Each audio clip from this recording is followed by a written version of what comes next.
Nu ska vi titta lite grann på bladets andra sida. Vi tittade på ovansidan, på den synliga sidan av bladet förut. Men om vi vänder på bladet, så vad som rör sig på undersidan av bladet, det är ju energin. Bakom bladet, energin som ger näring till bladet för att växa och utvecklas och så vidare och så vidare. För att ta en liten jämförelse, en liten liknelse, så kan vi säga så här att när vi föds som människor så får vi liksom en fulladdat batteri. Vi får en viss mängd energi. Och sen, beroende på vad som händer med den där energin, det hänger ju ihop med hur vi använder den här energin. Till vad använder vi den?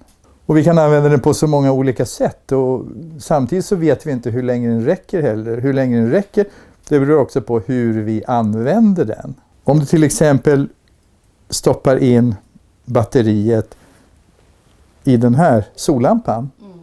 Om du använder ditt batteri, din livsenergi i sollampan, och sen du ställer ut i ljuset, då kan du ju få ditt liv och din energi att bli så mycket mer.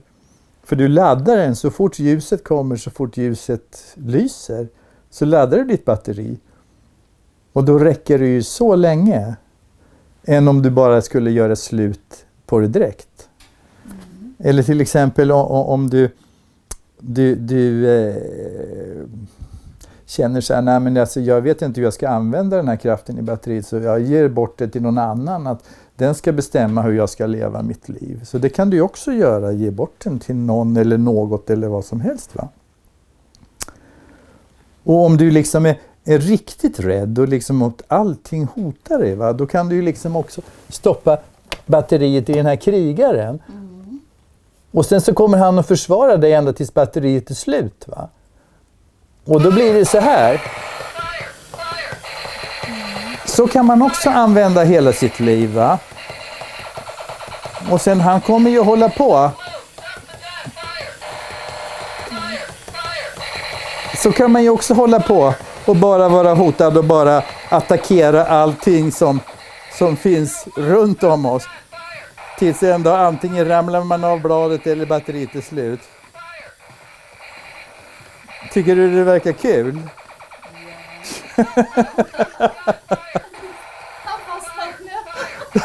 Han har fastnat. Så att det är också ett sätt att använda sin energi, att bara uppleva allting i världen som hot. Attackera allting som du har, som du möter. Sen har vi... Men även i oss, Gunnar, det finns sådana krigare också. Ja. Så, där man i vissa situationer, man vill skydda sig och är i den här, kan man säga, bild som jag är krigare mot någon. Ibland man vet inte med vem du krigar, med sig själv. Ja. Så att det är också viktigt att känna att alltihop det här finns i människan. Och alltihop det här behövs. Det gäller väl bara att vi hittar en balans när och hur vi använder de här grejerna. Jag kan också ge ett litet exempel till på krigarenergin. Jag har en symbol till här som jag ska ta och se om jag kan plocka ner. Här har du en annan symbol, Lina. Ta den gärna i handen och titta. Det där är en valkyria från den fornnordiska mytologin. Ja, det är hennes, kan man säga, laddning. Batteri är också mycket stark. Lyser. Eller hur? Och hon håller inte på och skjuter på någon. Hon betraktar och gör sina val efter att betrakta situationen. De här delarna, öronen, det är nästan som hon har koppling med universum. Ja, det är som fjädrar liksom som hänger ihop och lyssnar av vad som rör sig i vinden ungefär, kan man säga. Har du ytterligare en annan användning som du kan ha?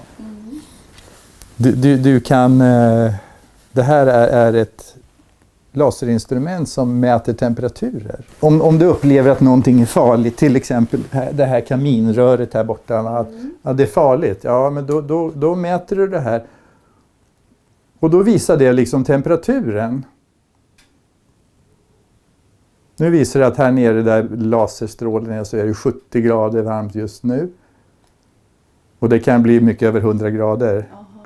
150 kanske eller mer när det är varmt. Du kan skanna av saker på avstånd. Du kan använda din energi och skanna av saker på avstånd. Du har inuti dig den förmåga att skanna andra människor. Precis Lina, precis.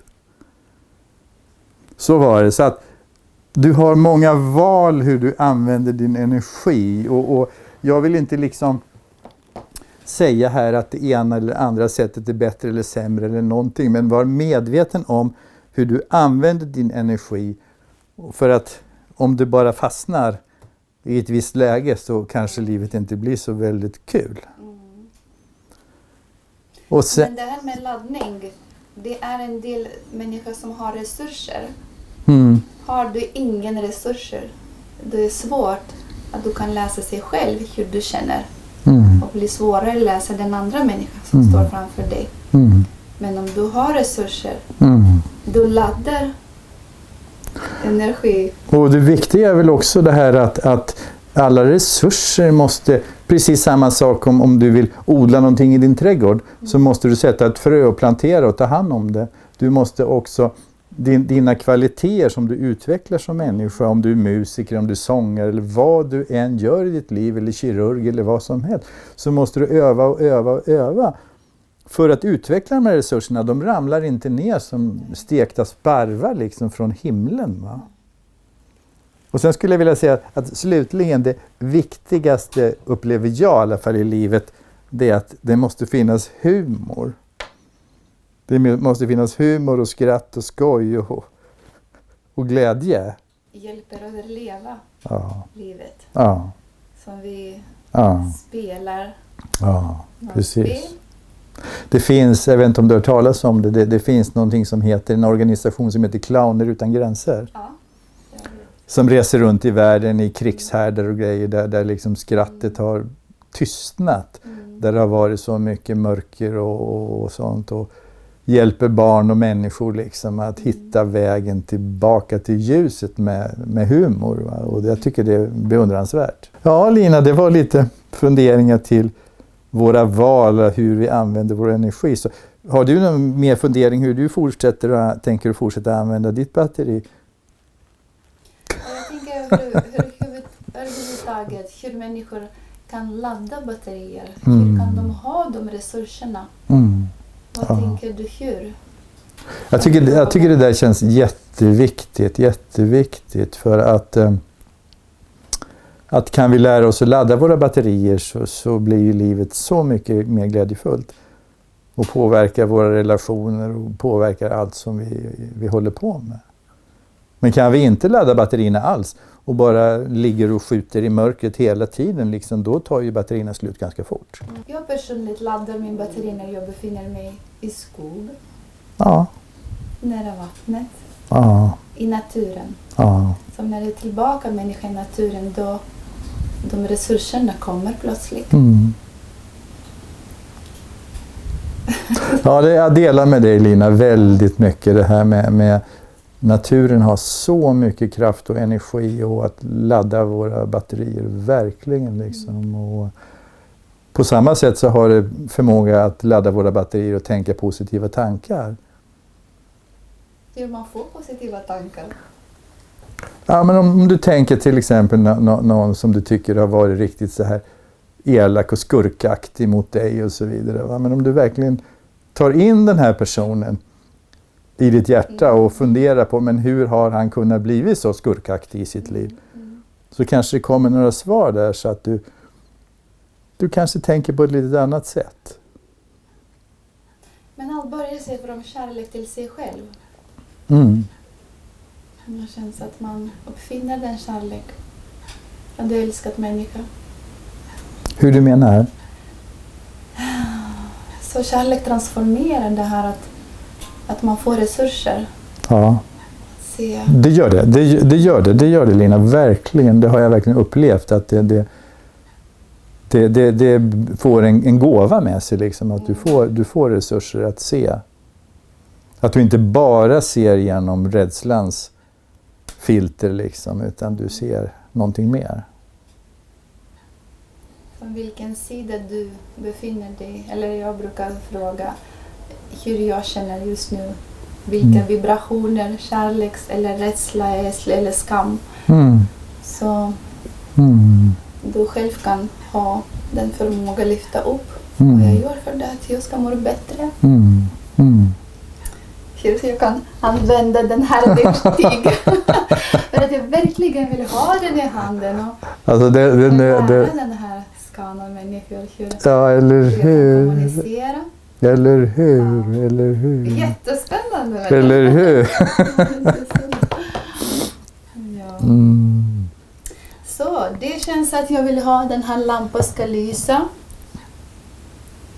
Ja, eller hur? Ja. Och de här andra, de får gärna vara med tycker jag allihopa. Men inte får han göra slut på batterierna helt och hållet. Det tycker jag blir lite trist liv. Ja, det handlar om hur vi kan hantera våra resurser. Att vi kan få de resurserna. Att vi försöker ha ihop resurserna. Och vilja leva fint och balans, harmonisk liv idag. Just idag. Och just det där tycker jag är så oerhört viktigt. Att dela sina erfarenheter med andra människor. Och nu menar jag även andra kulturer. Det ger så mycket. Ja, jag uppskattar. Tack Lina så mycket för det här samtalet.